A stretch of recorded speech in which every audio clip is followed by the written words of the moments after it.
Okay, good afternoon, guys. Trade It KMD live with you, and we are in our second episode of our charts breakdown, trading Xauusd. And this chart breakdown, we're talking about all the trades we took this last week that just finished by. And this is a new week. Today is Sunday. Yes. So with that, let's get started with it. And right here is my first trade I took. Now, I told you guys at the beginning of this breakdown, I'll be telling you the reasons why I took the trade, and I'll also be explaining to you the mistakes I made. So we'll make those silly mistakes in this new week, and the zones will be spotting out for. Yeah, so with that, let's get started. So on this day, we can't see all these previous markets here, right?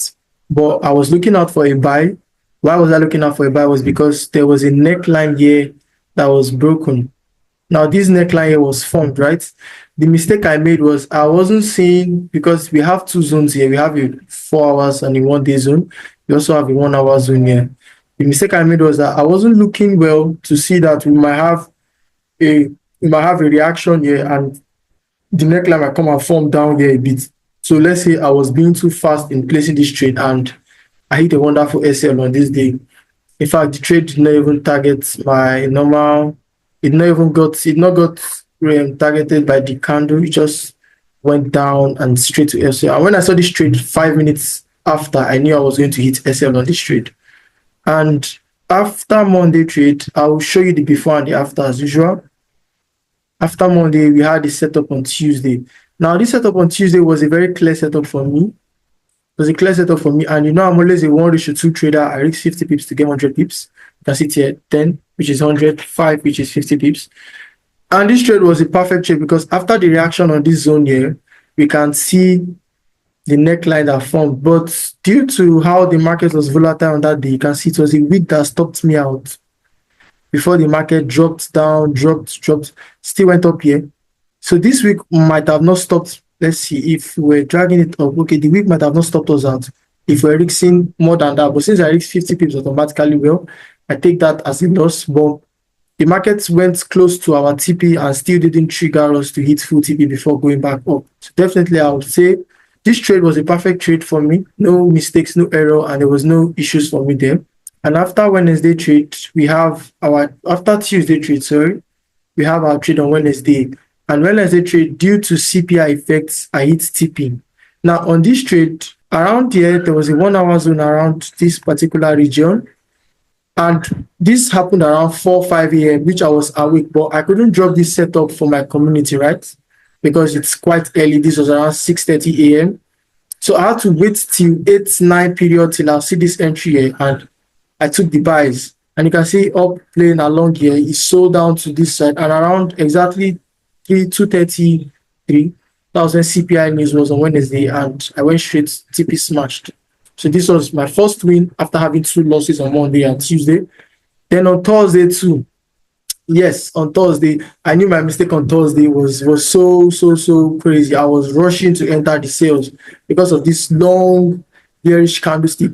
But I forgot one of my rules that whenever I see the market coming to react on the zone, I should wait to see a reaction there. So the mistake I made was after I saw this bearish candlestick, I just thought of it that, oh, the sell is going to happen instead of me to wait. Now, if I had waited, I would have entered my buys from the next candlestick here because this will now be my neckline. If I had waited, here will now be my neckline. And once I see this candlestick buying again, I'll just enter the buy setup on this next zone here. And as usual, I'll be risking what 550 pips to get 100 pips. And you can see it, I'll definitely smash TP if I was patient enough.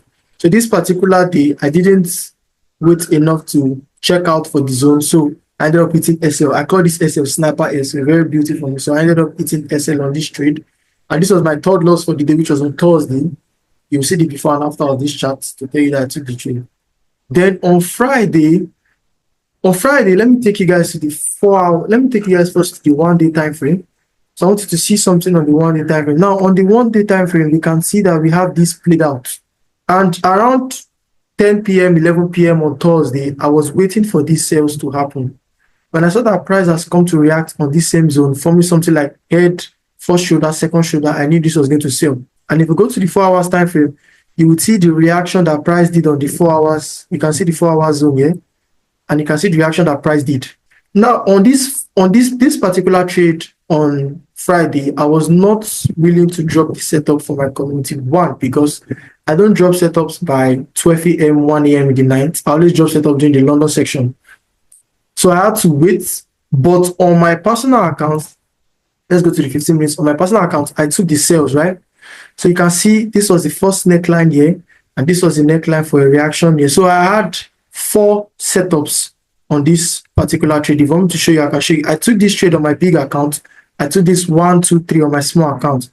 Now, if you go to the 1 hour zone, you will see that there is a zone up here.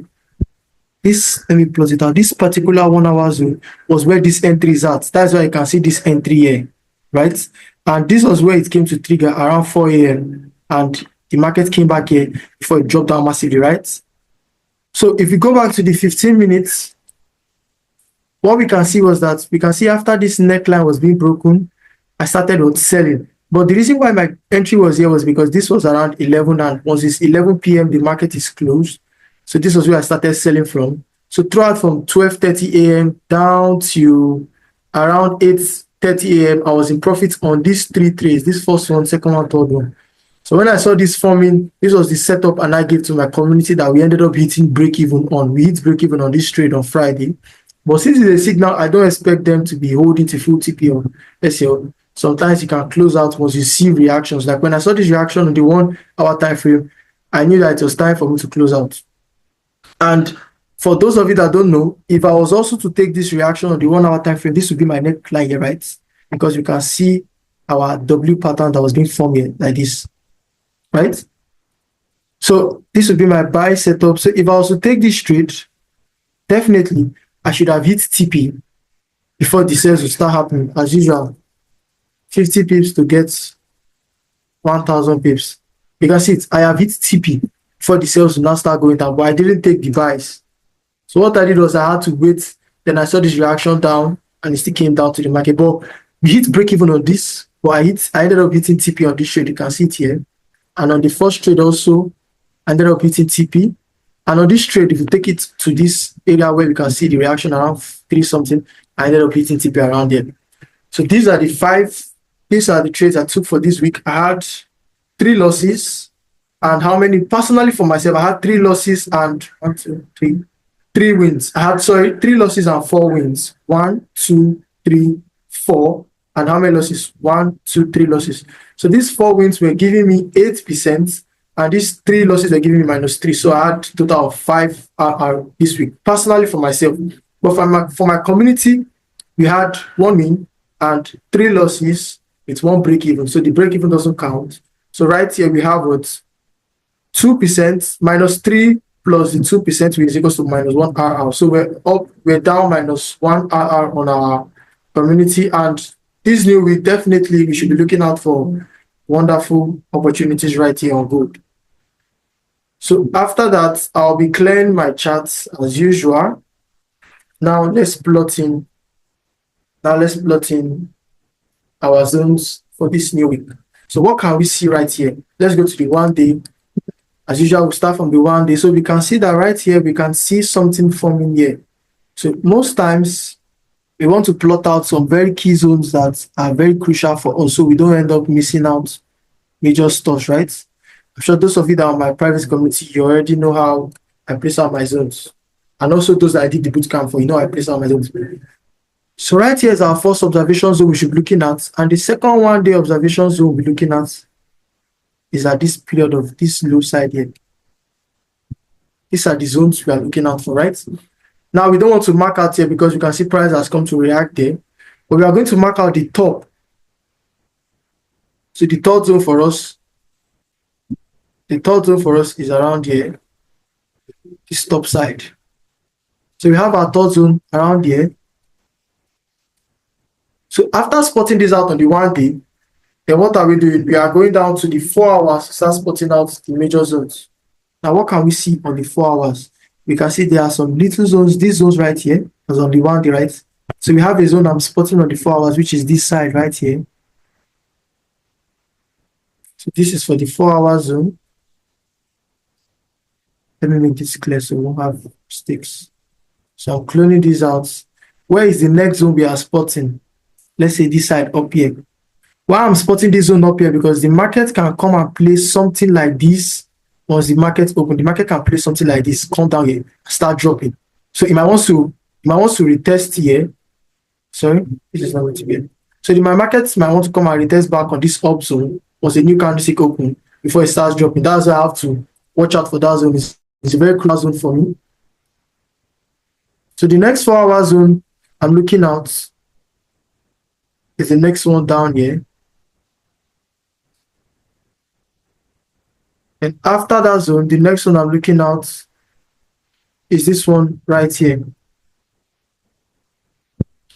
So right here, I've plotted out all my sorry, I think I still have some 4 hours and I still need to plot. In fact, I have 2 I need to plot. Let me plot this one out here. So normally, some people do say a lot of zones on my chart and all this and all this. Now, I'm plotting out all these zones as observation points for me.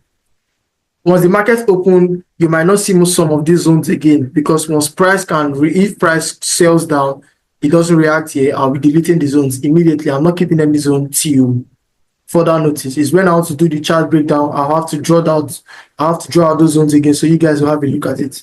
So from the 4 hours, we are going down to the 1 hour time frame. So what can we spot on the 1 hour time frame? We can see that this 4 hours it looks active on the 1 hour, and we can see price is going up. So maybe price can go up here and start dropping down. I don't know. You can see this is active also on the 1 hour. This 4 hour is active on the 1 hour. So I think we don't have any 1 hour zone we are looking at, right? That's fine. So the next time frame we are going to use the 15 minutes time frame, where we have to look at our chart now. And normally, like I do say, I trade what I see, not what I expect. But if I was to expect anything from gold here, we've seen a what? We've seen a what? A shoulder, a head, and a shoulder pattern, right? Why it forms this higher high, is lower, lower, lower, high, lower, low, lower, high, lower, low, lower, high. If price can come and react back to this zone, we should see something like this. Then we should see either sell to this 4 hours or we see a sell to this down 4 hours here. This is what I expect the market to do on Monday or Tuesday. And don't forget, most times when I say I expect the market to do something, the market might not do it, which on my own side, I will end up trading the other way. So most times I don't like expecting the market to do something. Instead, I plot out these zones and I wait to see what the market will do. Now, once I drop out my chart breakdown for the 3rd episode, you will see that from what I have plotted out here, definitely I'll be taking the reactions off from all these zones, right? So we are done with the charts. We are done with the chart breakdown for this week that passed, and I've plotted out all my zones that I should be observing for this new week on gold. So with that, I am done for today's episode. I'll see you guys in the next episode. Peace out.